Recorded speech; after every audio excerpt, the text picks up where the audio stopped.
জীবনে এমন সময় আসে যখন মনে হয় কেউ পাশে নেই, সবাই ভুলে গেছে।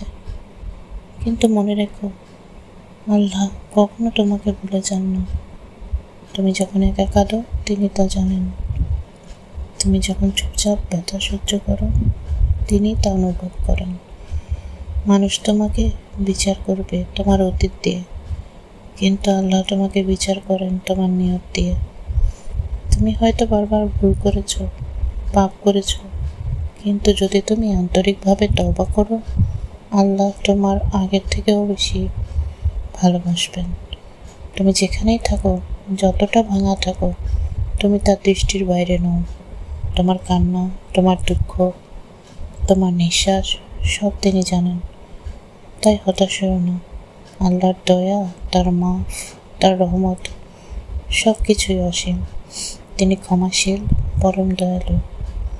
আল্লাহর দিকে ফিরে যাও এখনই।